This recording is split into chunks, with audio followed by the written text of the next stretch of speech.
So you know how people love to say, "Oh, I wouldn't change a thing because it made me who I am today." Well, I'm going to call bullshit on that one. I know it's a lovely sentiment, but if you handed me a time machine, there are plenty of things I'd do differently. And the biggest mistakes I have ever made came from. Hey, welcome to Wow Words of Wisdom. This is the podcast where we talk about all things mindset, all things confidence, and taking action, even when it feels scary. I'm Sharon McCaffrey, and if there's one thing I know for sure, it's this. Your mindset shapes everything. The way you think, the way you show up, the way you go after what you really want, and it all starts in your head. So if you've ever felt stuck, doubted yourself, or wondered if you're really capable of more, you're in the right place. Each week, let's break through those mental blocks, shift your perspective, and start making things happen. So in today's episode, I want to talk about if I had to do it all again, what I'd do differently. And it's not because I hate where I've ended up, but because I feel like I wasted like far too many years trying to please people I didn't even want to be like. I ignored my gut, I overthought everything, and I let fear, I suppose, masquerade a lot of my logic. And I feel if I could go back knowing what I know now, I'd make braver decisions, cleaner decisions, but more me choices. And the biggest mistakes I've ever made came from taking advice from the wrong people.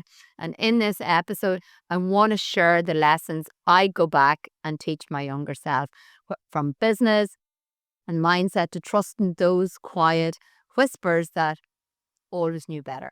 So the first thing, looking back, and I was actually walking, recording this the other day, notes and stuff to myself, and I was thinking about like what would I do differently. And you know, I think about like my power and the power that I give away. I used to hand out my power like free samples. I cared like way too much about what other people thought. The whispers, the judgment, the gossip. I let other people's opinions shape decisions that were really supposed to be mine. For anyone who's been listening to me, like I even got married because I was afraid of disappointing people. Not because I was truly ready or that I wanted to. I done it just to people please, and I give that power away. So if I could go back, I'd only actually listen to people living the kind of life I actually wanted. And I feel I lacked the self-awareness back at the time to make that connection. Because let's be honest, most opinions come from people who we wouldn't trade places with. Like we wouldn't want to be in their situation, yet we take their advice. It's like, I always say it's like, that friend that we take advice on our career from, but they don't even like their job, or we take relationship advice from them, but they're single. It's like taking financial advice from somebody that's broke. Like it just doesn't make sense. So that's the first lesson. Take advice only from people you'd swap lives with.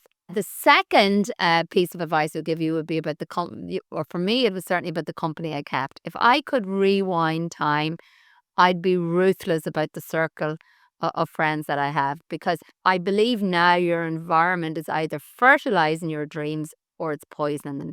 The people you hang around with set your standards without you even realizing it. Their energy becomes your norm.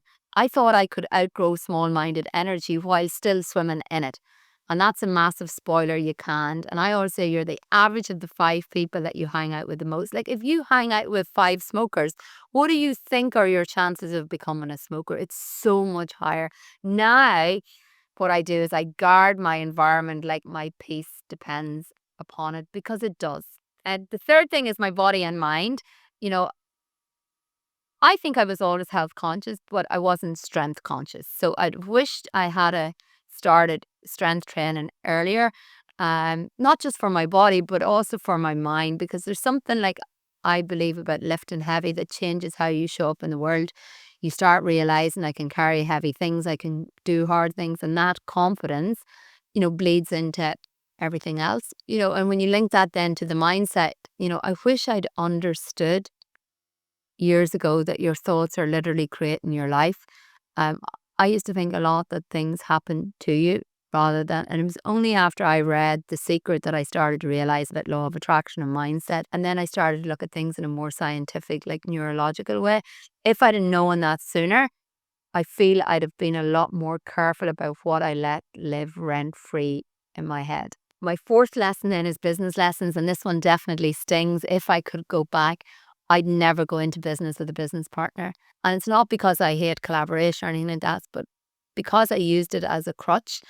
And in my upcoming workshop, one of the things that I've really focused on is like, I want to be like a big sister to, to people in business and put an arm or, around people and help them. I feel like when I started out in business in the beginning, I didn't have the confidence, I didn't have the skill set, I didn't have the knowledge. And rather than being brave and doing it on my own and figuring it out my own, I got a business partner because I suppose like I felt I needed that crutch, and wow, was that a big mistake? And it's just because I was scared that I wasn't maybe capable of doing it on my own. So I looked for safety in someone else's certainty. And now I know better. You know, if I had to do now, I'd get a mentor. I believe a mentor multiplies you, but they don't own half your business. I feel like in a lot of cases, a business partner can dilute you. For me now, owning 100% of my business it's not about just having more money. It's about the energy, the vision, all of that. Like, it's all mine. And when it's all on you, I believe that you rise differently. The next lesson then is, just life and experience. You know, I'd have said yes to adventure earlier. I believe I'd have lived abroad for longer, taken more risks, done more things that scared me before responsibility, I suppose, kicked me. You know, that one summer I spent in France, I believe that changed me. It cracked me open. But now I think in my head, what if I'd have spent a year like there? Or what if I'd spent a year in Australia or Dubai?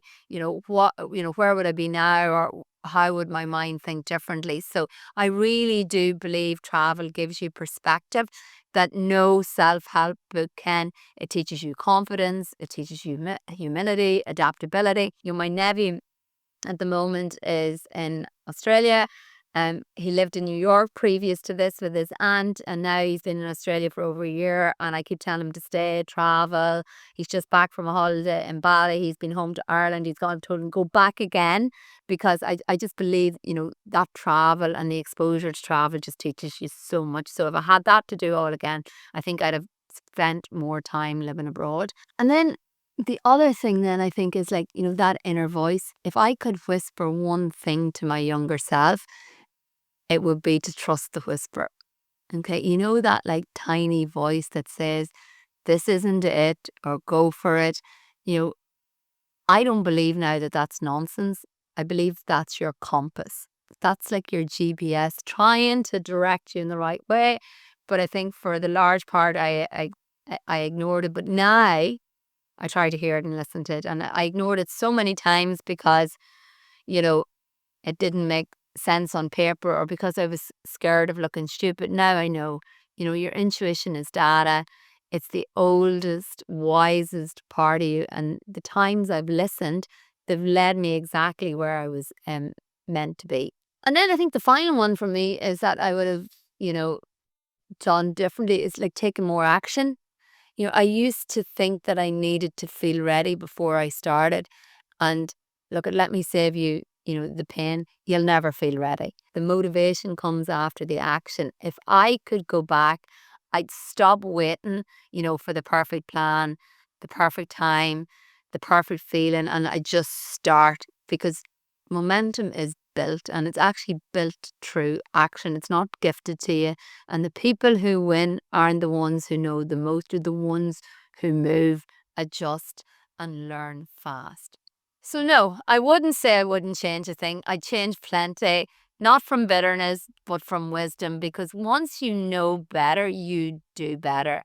And if you're listening to this thinking, maybe I've wasted time, you haven't. You've gathered data. Now go use it. Stop living for other people's approval. Stop waiting for confidence. Start listening to that small, steady voice, instead, that already knows where you're meant to go.